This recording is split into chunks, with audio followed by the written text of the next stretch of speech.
Hola, ¿qué tal? Mi nombre es Sergio Carbone, soy contador público, graduado en la Facultad de Ciencias Económicas de la Universidad de Buenos Aires y hoy les quiero hablar nuevamente sobre el impuesto a la transferencia de inmuebles, pero orientado a la situación particular que se presenta en el caso de que sujetos calificados como beneficiarios del exterior, o sea, es decir, sujetos no residentes a los efectos fiscales en la República Argentina, deseen vender un inmueble en el cual son los titulares nominales del mismo.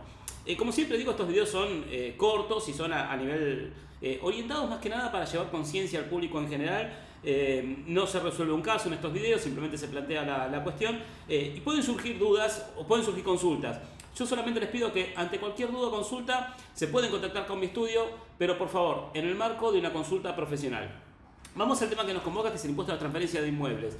Yo ya he hecho varios videos y ciertamente he realizado varios escritos sobre el tema, pero me sentí en la obligación de, en días recientes, les cuento que este video lo estoy grabando el día 9 de septiembre del 2022 y en días recientes, creo que entre el 5 y el 6 de septiembre o el 5 y el 7 de septiembre, he subido a mi página web www.sergiocarbone.com.ar un paper en el cual ataco nuevamente el tema doy la discusión del tema pero lo hago desde el punto de vista del derecho tributario. Porque lo que vengo notando, ya desde hace tiempo, pero en estos últimos momentos se visualiza de manera muy fuerte, es que el conjunto de los actores privados, y cuando digo los actores privados hablo de asesores inmobiliarios, asesores letrados que por ahí no están vinculados con el derecho tributario, o escribanos que tienen un vínculo bastante distante con el derecho tributario nacional en cuanto a esta materia específica compete, consideran al trámite como digo, un simple trámite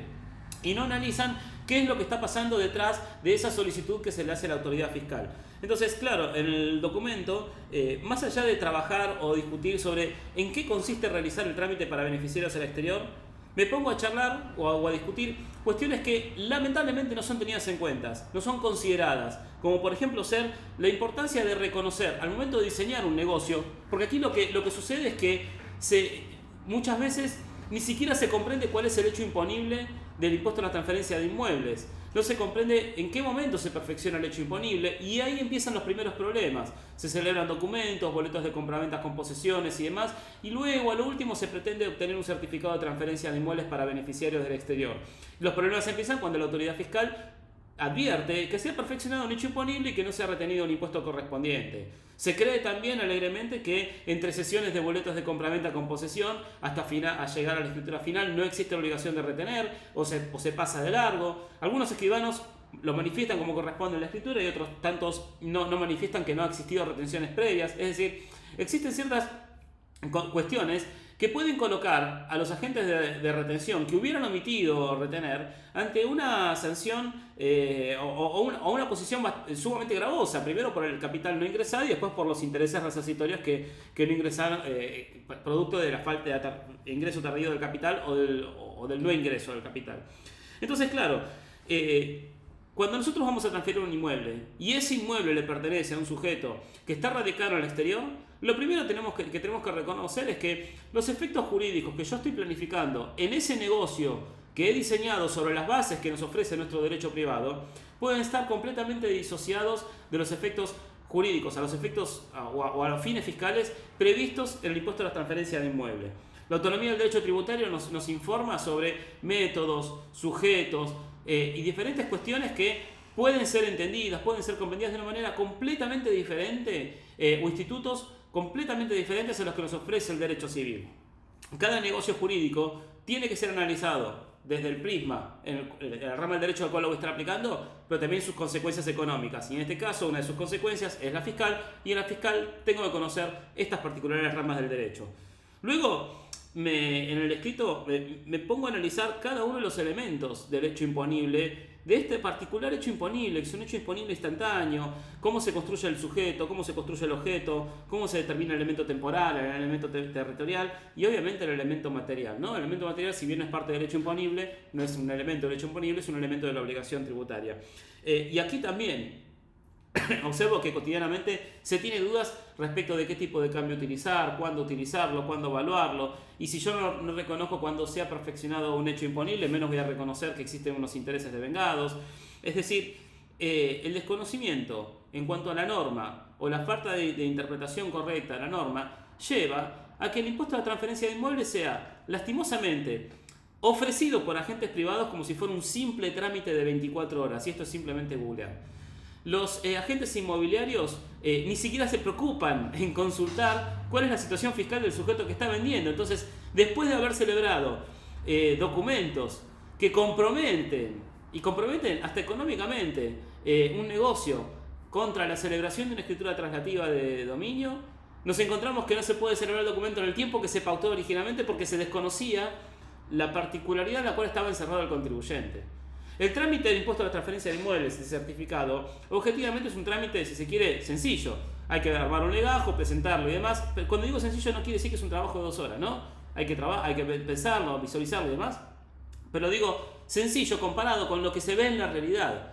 El sujeto que se expatría generalmente no se expatría dejando las cuentas en orden, no se expatría dejando los registros en orden, y ni siquiera se expatría reconociendo todas las relaciones jurídicas a los efectos fiscales que se modifican por su nueva condición o su nueva condición de residencia fiscal. Y entonces cuando uno va a tramitar este certificado, se encuentra con una situación donde le están diciendo: doctor, haga este trabajo, por favor, tramite este certificado. Y yo le tengo que decir al contribuyente: sí, pero para tramitar este certificado primero tengo que resolver todas estas situaciones que usted las tenía de manera anómala.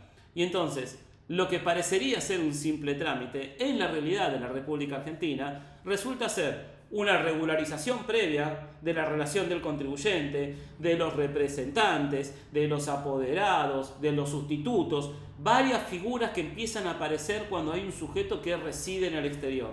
Bueno, todas estas figuras también son tratadas a lo largo de este documento, porque nuevamente hay un gran desconocimiento de cómo interactúan todas las figuras y cuándo una persona puede tener una figura, puede tener otra, que es un sustituto, que es un responsable a los efectos de celebrar negocios. Entonces, en ese contexto es que trato este trámite. Y trato este trámite porque lo que siempre vengo diciendo, y les voy a dejar al pie de este video el link para que puedan bajar el paper, uno tiene que planificar la expatriación del contribuyente. Si yo soy un contribuyente y me estoy expatriando, o soy un asesor profesional sobre un contribuyente que está expatriando, yo tengo que planificar la expatriación del contribuyente, no solamente en darle baja de impuestos, porque al día de hoy dar la baja de impuestos es un acto, si solamente me limito a hacer eso, soy completamente negligente. Dar la baja de impuestos no es lo único que necesita el contribuyente, sino que el contribuyente que se expatría necesita, como servicio profesional, no solamente esa baja, sino también el registro de que se ha radicado en el exterior. Si se quiere o no se puede presentar planificaciones fiscales, eso es a criterio del profesional. Pero también requiere que uno como profesional se ponga en contacto con los sustitutos, con los responsables, y que le indique al contribuyente, que le enseñemos al contribuyente cómo se ha modificado esa relación jurídico-tributaria que tiene con la autoridad fiscal nacional y quiénes van a ser las personas que van a estar interpuestas entre él y la autoridad fiscal. ¿Por qué? Porque el día de mañana, cuando se quiera vender un inmueble, si esas relaciones no están en orden, vamos a tener que ordenarlas. Va a tener un costo ordenarlas y también va a tener un costo impositivo.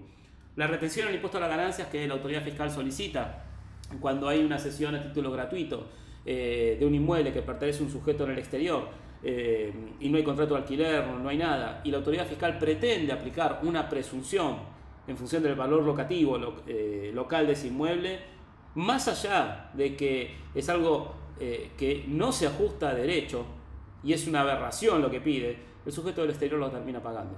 Lo termina pagando porque si yo no pago esto no me dan el certificado y no voy a iniciar un incidente administrativo y menos voy a litigar por esta cuestión que está pidiendo la autoridad fiscal nacional. ¿La idea cuál es? La idea es, si hay una sesión gratuita, bueno, documentemos la sesión gratuita y discutamos con una base cierta, ¿no? Si vamos a dejar el inmueble vacío, dejémoslo vacío y que efectivamente esté vacío. Y si hay un alquiler, documentémoslo como corresponde y que la agente de retención retenga como corresponde. Acá también hay un tema que no se percibe. Sucede que los agentes de retención, ¿quién es el agente de retención, no? El que está alquilando el inmueble. El sujeto que está alquilando el inmueble decide no retener. Bueno, perfecto, no retiene el sujeto. Cuando yo quiero vender el inmueble tengo que salir a ingresar la autorretención, se pretende, sobre un valor locativo que no existe.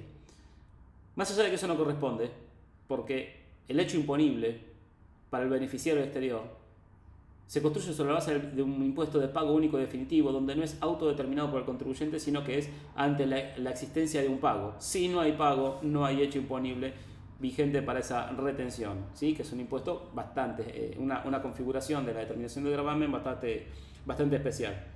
Pero ¿qué sucede cuando yo digo, sí, fui agente de retención, voy a ingresar las retenciones que no ingresé en su momento porque me lo está pidiendo el sujeto del exterior, le voy a hacer la gauchada para que pueda vender el inmueble? Bueno, habría que ver las consecuencias de la ley penal tributaria, ¿no? Agente de retención que retiene y no ingresa tardíamente, presenta las declaraciones juradas diciendo alegremente, sí, mire, fisco, yo ingresé las cuestiones tarde, 100.000 pesos. 100.000 pesos es el umbral para una denuncia penal tributaria, por impuesto y por año. ¿Qué les quiero decir con esto? Les quiero decir que este tipo de la explotación del contribuyente, la venta de un inmueble que le pertenece a un sujeto del exterior, tiene que ser planificada. Todos tienen que conocer sus relaciones fiscales, las nuevas relaciones fiscales que se configuran, qué posición tienen en esta relación jurídico-tributaria, y para esto hay que saber de derecho tributario. Y lo que sucede aquí es que los operadores económicos no conocen de derecho tributario. Los que se conocen de derecho pretenden extrapolar cuestiones que son propias del derecho privado a esta particular rama del derecho. Entonces uno tiene que saber explicarles que las cosas no son así, que venta es lo que dice la ley y no es otra cosa, que el hecho imponible tiene sus particularidades y demás.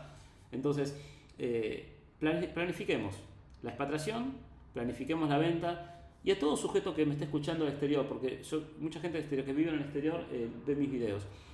Si usted está pensando en vender, antes de colocar el inmueble en la inmobiliaria, consulte o con su asesor fiscal, o consulte conmigo, o con cualquier otro que esté especializado en esto, pero consulte. No coloquemos los inmuebles a la venta antes de tener resuelta esta cuestión. Y a los agentes inmobiliarios, ¿sí?, a los grandes actores de todo esto, está muy bien que conozcan el precio de los inmuebles, pero también ustedes, agentes inmobiliarios, deberían conocer sobre esto, por lo menos para preguntarle al cliente cuál es su condición respecto a la residencia fiscal, y si le dice vive en el exterior, por lo menos decirle, habla con un contador especializado en esto. Porque lo que está sucediendo es que me están contactando los contribuyentes y el día siguiente me contacta la agente inmobiliaria apurándome. Es una locura. Y no hice podcast y quería que me vean cara a cara, porque es tan loco como me dicen, soy de la inmobiliaria tal, conocidos, y a mí no me importa la inmobiliaria, no me importa quién me llame. La cuestión es, la ley de procedimientos administrativos, el fisco tiene sus tiempos y esto va a demorar. ¿Por qué no preguntaste antes? Bien, espero que les haya gustado este video, espero que les haya servido. La cuestión es llevar conciencia a la comunidad de negocios, a todos. Al titular de un inmueble, a quien lo representa localmente, a quien está viviendo en ese inmueble, está gozando de la tenencia, uso, administración del inmueble, a los agentes inmobiliarios, a los escribanos, a los abogados que redactan los contratos. Todos tienen que reconocer el contenido de este documento. Y obviamente, ante cualquier duda o consulta, porque claramente en este documento no puedo abarcar todas las particularidades que tiene, simplemente es un repaso de la cuestión. Tiene 38 páginas, pero no deja de ser un repaso. Ante cualquier duda o consulta se pueden contactar con mi estudio, pero como siempre digo, en el marco de una consulta profesional, mi página web es www.sergiocarbone.com.ar. Muchas gracias.